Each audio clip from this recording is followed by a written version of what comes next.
Chapter 54, The Child with an Intellectual Disability or Developmental Disability. Children who have intellectual or developmental disorders experience genetic or external influences that may limit their potential abilities.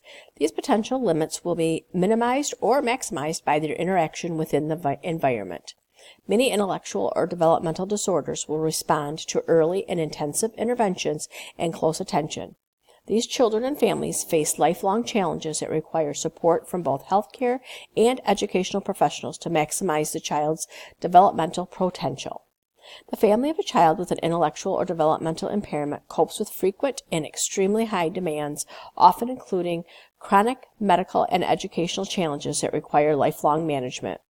Independence and self-management should be emphasized throughout the childhood and adolescence so that as the individual reaches adulthood, the possibility of independent living and gainful employment can be maximized.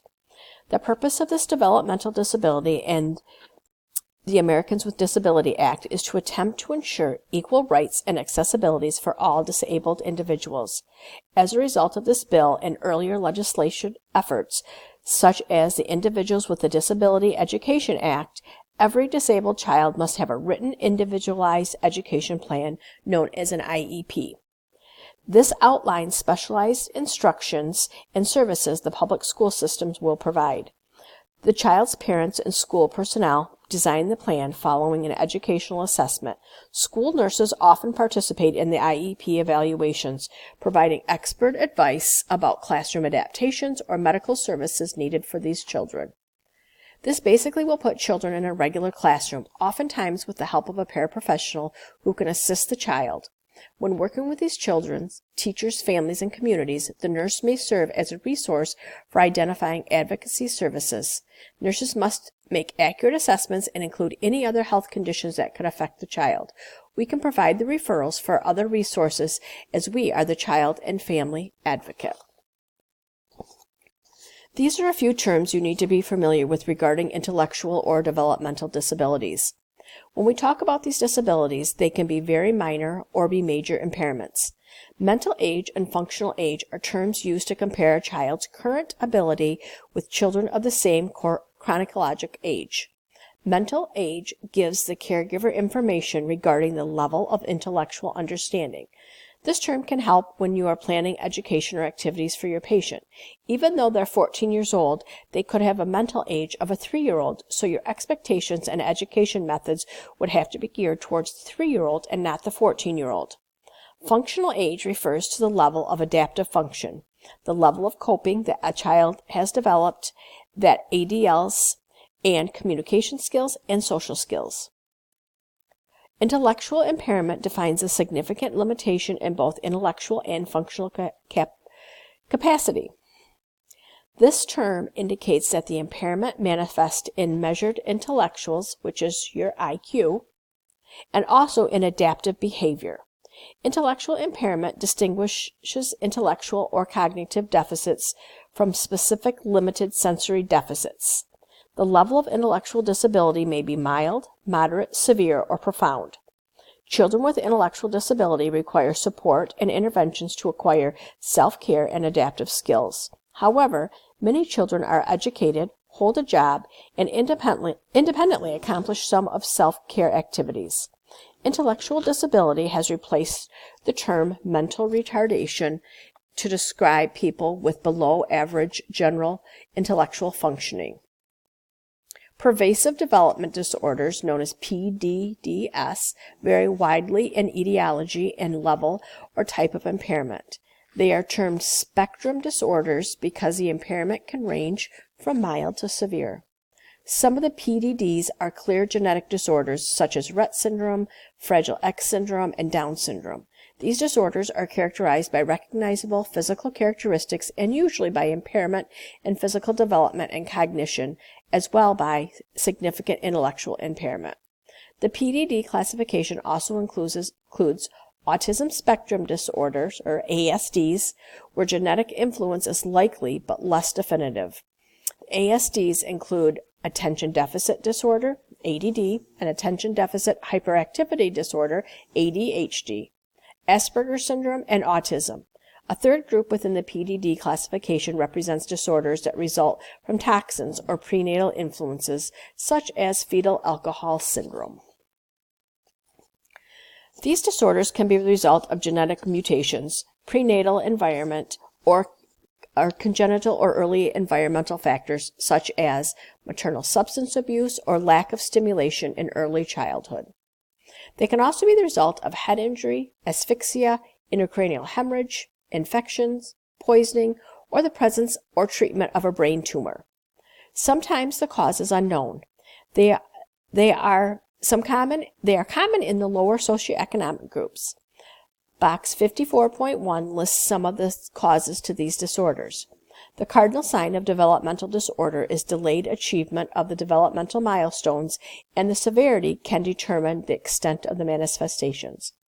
Sometimes diagnosis can be made prenatally, with Down syndrome could be an example, or they may be diagnosed anytime after birth. Early diagnosis, so interventions can be initiated, help the child reach their highest level of functioning.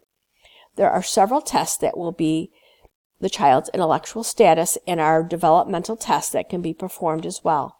Many times the delays may not be diagnosed until a child attends some form of school and the delay is not noticed, the delay is noticed and testing is performed.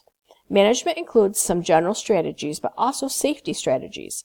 Therapeutic management depends largely on community and educational resources. However, obtaining services for these children require multidisciplinary efforts and strong advocacy on their part from both the parents and professionals. Reduction in the occurrence of developmental disorders is a national priority identified in Healthy People 2020. Increasing the percentage of time these children spend in regular school programs is another priority. Including them in the regular classroom has truly shown improvements in the child's outcome. Children with intellectual disabilities may need prolonged teaching, more demonstration during teaching, frequent verbal and visual reminders, and more practice regarding safety practices. Box 54.1 lists some common safety areas for children with developmental or intellectual delays. Intellectual disability is classified as mild, moderate, severe, or profound, and based on the child's IQ level. This classification helps define the expected skills for each level. A child who is diagnosed with mild intellectual disability has an IQ of 50 to 70 and needs minimal support. They experience a slight delay in achieving developmental milestones, but can communicate well and demonstrate some social skills. They may require special education services with an emphasis on vocational and self-maintenance skills, and able to perform and maintain adult relationships can generally care for themselves. The child diagnosed with moderate intellectual disability has an IQ of 36 to 49 and needs moderate support. The expected skills include noticeable delay in motor and speech development by the preschool age. They can communicate, although they have less than adequate social skills and usually can achieve cognitively at an elementary school level. They can live best as an adult in a supportive and supervised setting, such as a group home. Many can perform unskilled work in a supervised setting, such as a sheltered workshop. The diagnosis of severe intellectual disability is an IQ of 20 to 35, and they need daily extensive support. The expected skills are they have early and marked delay in all motor skills and limited expressive speech and self-help skills. They need constant supervision, with group home living possible as an adult. Profound intellectual disability requires 24-hour-day support and an IQ less than 20 to 25. They may be able to walk and they may have primitive speech. Often they have physical limitations and usually require complete provision of activities and daily living. Down syndrome, also known as trisomy 21, is caused by the presence of all or part of a third copy of the chromosome 21. This disorder is the most common of the chromosomal disorders and the most frequent cause of moderate to severe intellectual impairments. Down syndrome many times has a variety of other medical conditions. A list of them can be found in box 54.4. There are certain physical characteristics that are found in a child born with DS. These include facial and head features, such as brachycephaly, which is disproportionate shortness of the head. They have a flat profile, inner epichythenial folds, wide, flat nasal bridge, narrow, high-arched palate, protruding tongue, and small, short ears that may be low set. In addition, children with DS may have other serious abnormalities that affect their development, including congenital cardiac defects, vision and hearing difficulties, and childhood leukemia. Certain body features also may be apparent in the child with DS.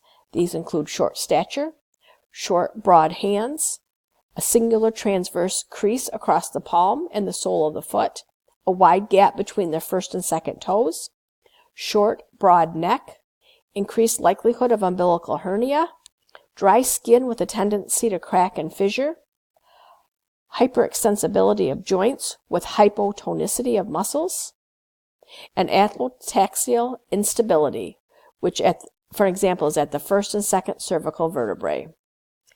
And a lot of times, these children are also going to be at the risk for early development of Alzheimer's disease.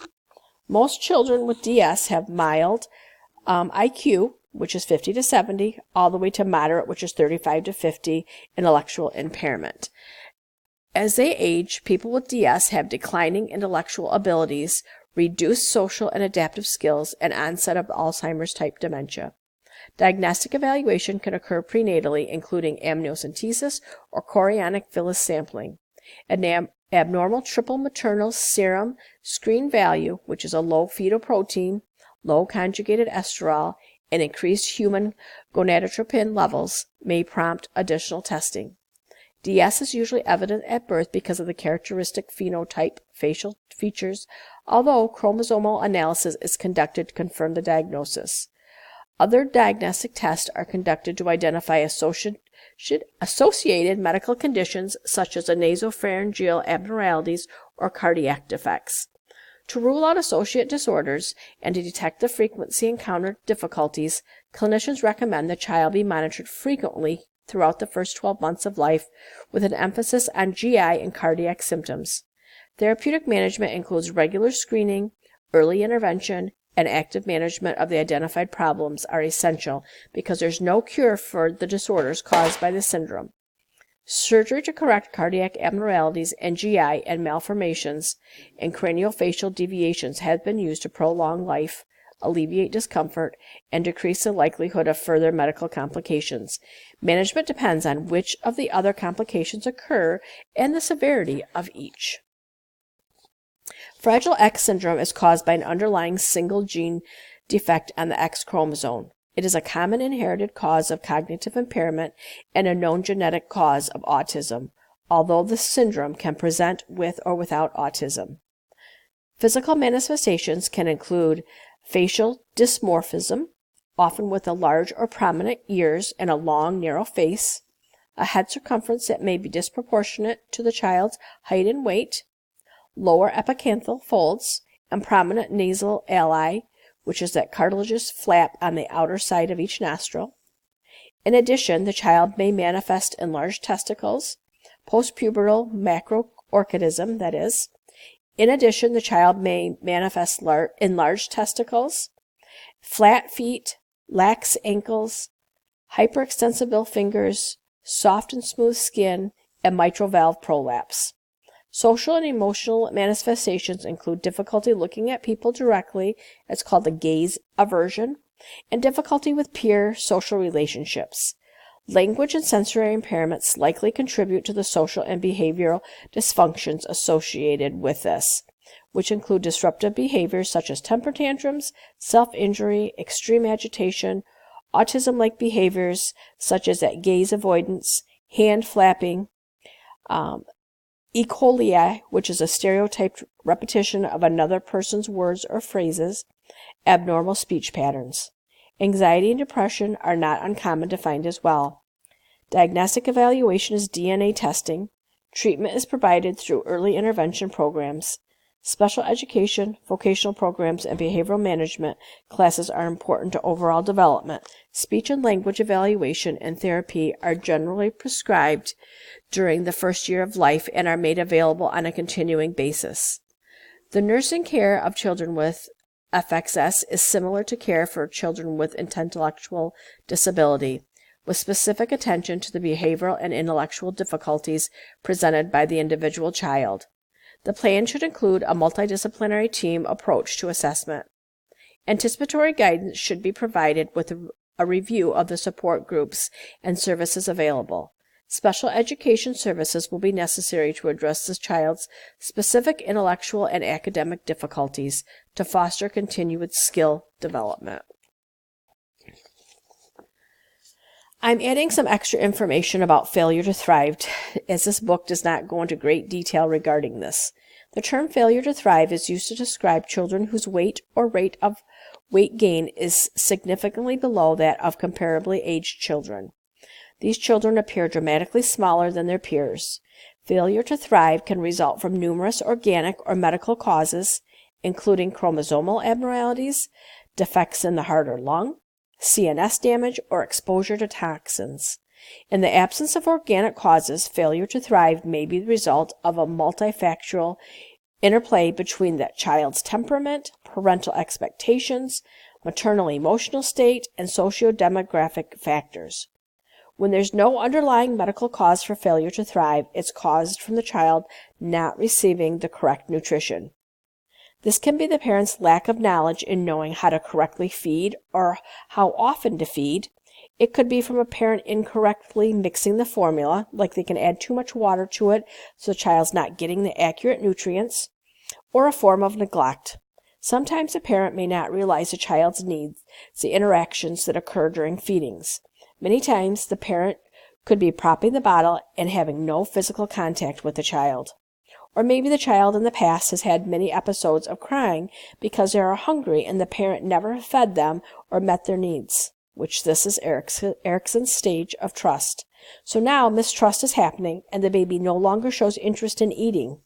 Manifestations for the non-organic type include weight below the 5th percentile, a sudden or rapid deceleration in growth curve, delay in reaching developmental milestones, and decreased muscle mass. Muscle hypotonia, abdominal distension, generalized weakness are also things. Behavioral indicators of failure to thrive include avoidance of eye contact, avoidance of physical touch, intense watchfulness, and sleep disturbances. Lack of age-appropriate stranger anxiety, inappropriate lack of preference for one's own parents, and disrupted affect, which is apathy, extreme irritability, and extreme compliance may also be observed. Repetitive self-stimulating behaviors such as rocking, head banging, intense sucking, intense chewing on fingers or hands, and head rolling are also seen. The differential diagnosis is generally made by a multidisciplinary team whose initial task is to search for an organic cause of the growth failure. If no cause is identified, the approach is to diagnose by response. Nutrition and nurturing are provided in a constant manner, and if the infant gains the expected weight, then non-organic failure to thrive is considered to be the appropriate diagnosis. Treatment provides nutritional therapy to increase the child's caloric intake. Daily multivitamins, supplements with minerals are often prescribed.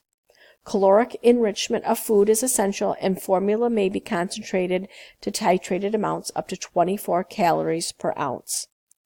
Greater concentrations can lead to diarrhea and dehydration. Family therapy may be indicated. Effective parenting classes can assist the parent to identify psychological and physical factors that have contributed to the child's condition. The nurse should complete a thorough psychosocial history that focuses on income, family, organization or disorganization, social isolation, stress factors, support system, and family psychopathologic conditions such as maternal depression, family violence, or alcoholism.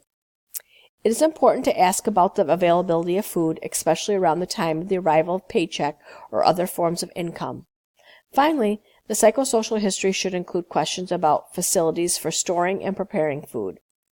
Assessment of parent-infant interaction should focus on ways in which the child is held and fed, how eye contact is initiated and maintained, and the facial expressions of both the child and the caregiver during interaction.